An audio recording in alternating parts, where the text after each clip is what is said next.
Hello guys, आपका welcome है मेरे चैनल एजुकेशन हब में। आज ये इंट्रोडक्शन वीडियो है और आज हम स्टार्ट करने वाले हैं एक नया इंट्रोडक्शन। ये इंट्रोडक्शन का नेम है relationship between zeros and coefficients of polynomials. ये चैप्टर 2 है पॉलिनोमियल्स का। तो ये इंट्रोडक्शन वीडियो आपके बहुत इम्पोर्टेंट है। ये अगर आपने समझ ली तो आपके आगे चल के ये बहुत काम आएगी। मेनली यही क्वेश्चंस आते हैं इस चैप्टर के और इसका अगला टॉपिक है। इन दोनों इंट्रोडक्शन में से आपके क्वेश्चंस आते हैं ज़्यादा एग्ज़ाम में। तो अपना फर्स्ट जो इंट्रोडक्शन है उससे अपन स्टार्ट करते हैं। तो गाइज आप देख सकते हैं अपना फर्स्ट पार्ट ये है, let take a quadratic polynomials that is fx is equal to 2x square plus 7x plus 5। ये आपके CBSE 2010 में बोर्ड के पेपर में आ चुका है। ये सॉल्व करने के लिए ये 1 मार्क्स का आया था और इसे इसी वे में सॉल्व करना है by the method of splitting the middle term fx is equal to 0। आपको fx 0 लेना है, इसकी जो टर्म है इज इक्वल टू 0 हो जाएगी।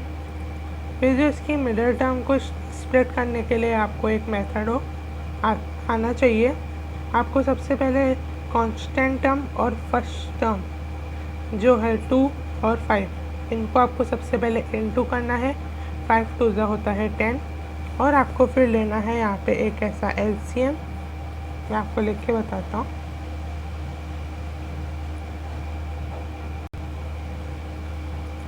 टेन का LCM अगर आपको आता हो तो यही होता है। तो गाइज ये इसका LCM होगा 5 और 2। तो आपको 2x square plus 2x plus 5x plus 5 ऐसे लिख देना है। आपके आप अगर 5 को 2 से प्लस करोगे तो आपको 7 ही आएगा। तो ये 5 और 2 आ गए, 2x plus 5x is equal to. तो गाइस ठीक है, ऐसे स्प्लिट होता है। अगर आपको ये समझ नहीं आया हो तो मैं आपको फिर से समझा देता हूँ। आपको कांस्टेंट टर्म और फर्स्ट टर्म को इनटू करना है, 10 आएगा। 10 का LCM लेना है। जो भी आंसर आए आपको पहले अपने खुद के माइंड से उसे करके देखना होगा, एडिशन हो या सब्ट्रैक्शन हो। जैसे मान लीजिए यहाँ पे लिखा होता है 3x, तो आप 5 को 2 से माइनस करोगे तो 3x आएगा। अब यहाँ लिखा है 7x, अब आप 5 को 2 से प्लस करोगे तो 7x आएगा। ऐसे आपको खुद करना पड़ेगा। यहाँ पे जो भी टर्म हो उसके हिसाब से आपको यहाँ पे 2 टर्म्स लिखनी होगी। अब आपको इन दोनों में से जो कॉमन है और इन दोनों में से जो कॉमन है उसे बाहर निकाल लेना है। इसमें x कॉमन है तो x बाहर निकाल लिया, 2 कॉमन है तो 2 बाहर निकाल लिया। लेकिन इसमें फिर 2x निकाला है तो एक x बच जाएगा, x अंदर लिख दिया। ये पूरा 2x है तो यहाँ पे 1 आ जाएगा। अब इन दोनों में से आपका 5 कॉमन है तो 5 बाहर आ जाएगा और इसका x बचेगा तो x अंदर प्लस 1। आपकी ये वाली जो ब्रैकेट में ये आंसर जो यहाँ पे आपको दिया हुआ होगा, जो भी आएगा x प्लस 2 x प्लस 3 जो भी, वो सेम होना चाहिए इससे। ये दोनों अंदर के दोनों ये दोनों सेम होने चाहिए। ये दोनों अलग हो सकते हैं लेकिन ये दोनों सेम होने चाहिए। अगर ये दोनों सेम है तो आप आगे प्रोसीड कीजिए। x प्लस 1 आपको यहाँ पे डिटो लिख देना है और फिर आपको लिखना है 2x प्लस 5। जो यहाँ पे टर्म हो और यहाँ पे टर्म हो उसे आपको दूसरे ब्रैकेट में इज इक्वल टू 0 लगा के लिखना है। अब x plus 1 is equal to 0 minus 1 होता है और x is equal to minus 5/2। आपको मैं यहाँ पे दिखा देता हूँ। 2x plus 5 is equal to 0, यहाँ पे 2x is equal to minus 5, x is equal to minus 5/2। तो यहाँ पे आ गया माइनस 5/2। अब अगर आपने ये कर लिया तो आपके 2 ज़ीरोज़ निकल गए, क्योंकि हमने fx इज इक्वल टू 0 लिया था तो इसे ज़ीरोज़ ही बोलेंगे हम। तो the zeros of 2x square plus 7x plus 5 is equal to, हमने इसे अल्फ़ा मान लिया और इसे बीटा मान लिया है। अल्फ़ा बीटा एक टर्म होते हैं जो कि आपके सेकंड चैप्टर से लेके आगे जो भी चैप्टर आएंगे उसमें आपके अल्फ़ा और बीटा और एक और होता है गामा, वो बहुत यूज़ होने वाले हैं। तो आप अल्फ़ा बीटा पहले देखिए, अल्फ़ा हमने ये ले लिया है, बीटा हमने ये ले लिया है। तो अब इसका सेकंड मेथड भी होता है, मैं आपको वो भी बता देता हूँ गाइस। तो इसका सेकंड मेथड ये होता है, आप चाहे तो इसे वेरिफिकेशन के लिए भी यूज़ कर सकते हैं, वो आपकी इच्छा है। तो now we will observe that sum of its zeros is equal to alpha plus beta. मैंने आपको क्या बोला था, sum of its zeros, zeros क्या हैं हमारे, अल्फ़ा और बीटा। आप देख सकते हैं हमारे ये दोनों ज़ीरोज़ हैं, अल्फ़ा और बीटा।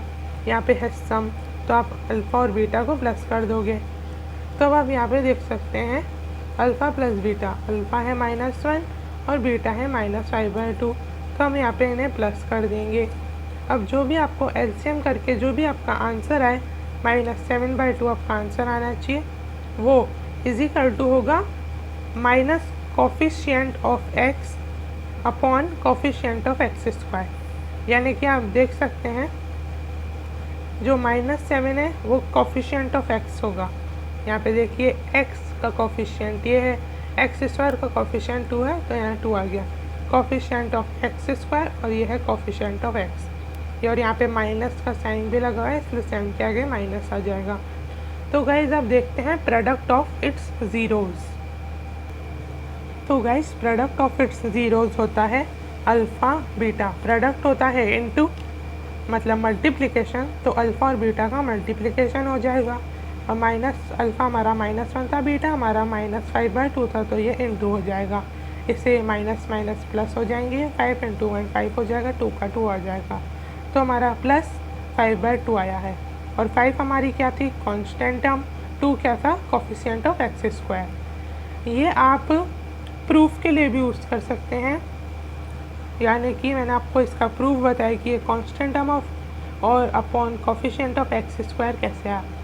जैसे कि मैंने आपको वो वहाँ पे इक्वेशन बताई थी, मैं फिर से लिख देता हूँ वो इक्वेशन, 2x² + 7x + 5, ये आपकी इक्वेशन थी।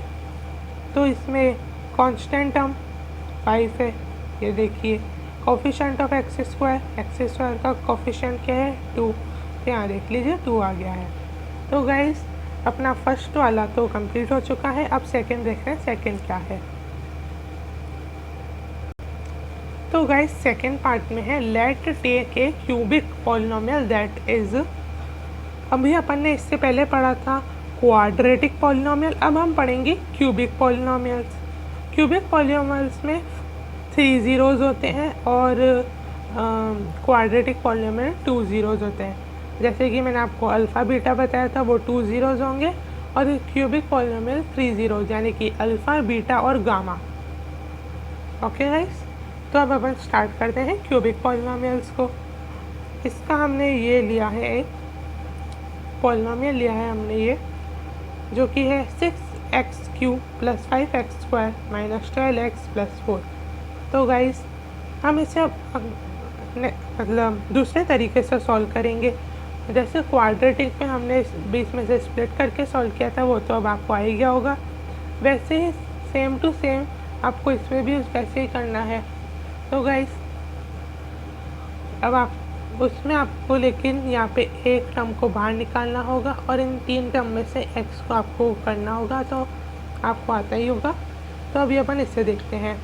ये होती है एक स्टैंडर्ड मेथड होता है, और जो क्वाड्रेटिक का स्टैंडर्ड मेथड होता है, ज़्यादातर आपके क्वाड्रेटिक पॉलिनोमियल्स ही आते हैं। क्यूबिक पॉलिनोमियल्स आपके बहुत मतलब 90% आपके क्वाड्रेटिक पॉलिनोमियल्स आते हैं, और क्यूबिक पॉलिनोमियल्स आपके 10% आते हैं। वो भी कुछ चांसेस होती है, नहीं तो वो बिल्कुल भी नहीं आते हैं आपके एग्ज़ाम में। तो क्वाड्रेटिक पॉलिनोमियल की स्टैंडर्ड फॉर्म होती है ax² + bx + c। ये होती है क्वाड्रेटिक पॉलिनोमियल की, और ये होती है क्यूबिक पॉलिनोमियल की। a हमने 6 को मान लिया है, b हमने 5 को मान लिया है, c हमने -12 को मान लिया है, और d हमने 4 को मान लिया है। आप देख सकते हैं ऊपर c हमारा -12 दिया है, तो इसका -20 के साथ लेके चलेंगे। तो अब इन तीनों को समझ लेते हैं।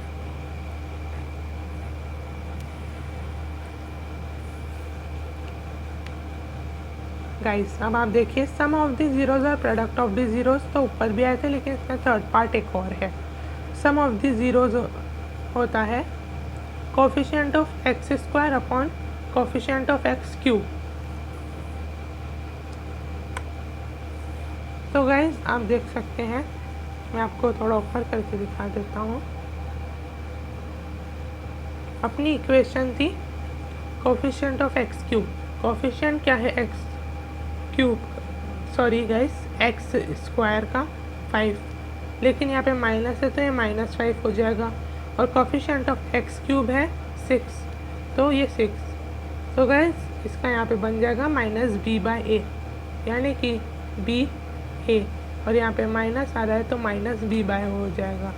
अब product of it zero, constant term upon coefficient of x cube, minus में है यह, तो कांस्टेंट टर्म है हमारी 4 और एक्स क्यूब है हमारा 6, तो -4/6 यानी कि -d/a, यहाँ पे माइनस का साइन आ रहा है, तो ये भी हमारा हो गया। अब देखते हैं ये थर्ड, ये है sum of the product of the zeros, यानी कि आपका सम और प्रोडक्ट दोनों साथ में आ चुका है। तो आप यहाँ पे देख सकते हैं कोफिशिएंट ऑफ एक्स, ये प्लस का ही है, इसमें कोई माइनस नहीं आएगा, ये इसमें है coefficient of x. Coefficient of x तो हमें दिया हुआ है -12, तो गाइज यहाँ पे -12 लिख देंगे। कोफिशिएंट ऑफ एक्स क्यूब होता है हमारे दिया हुआ है 6, आप देख सकते हैं हमारा 6 दिया हुआ है, ये 12 दिया है, -12/6। तो गाइज आप देख सकते हैं ये हमारा c/a हो चुका है, ये हमारा c था और ये हमारा a था। तो अब गाइस आपकी ये इंट्रोडक्शन वीडियो तो यहाँ ख़त्म होती है। अब आपको मैं एक लास्ट चीज़ बता दूँ, यहाँ पे एक फार्मूला दिया हुआ है नीचे की तरफ, उसको देखेंगे, उसको आपको रटना पड़ेगा या याद करना पड़ेगा, जो भी आपसे हो वो आपको ज़रूर करना पड़ेगा, जो कि आपके एक्सरसाइज 2.2 में बहुत काम आने वाली है और आपके एग्ज़ाम में भी बहुत इम्पोर्टेंट है, जो कि है x² minus alpha plus beta x plus alpha beta. तो गाइस ये था फॉर्मूला। अगर आप, तो ये वीडियो यहीं पे एंड होती है। अगर आपको ये वीडियो अच्छी लगी हो तो इसे लाइक करें, शेयर करें और सब्सक्राइब करें।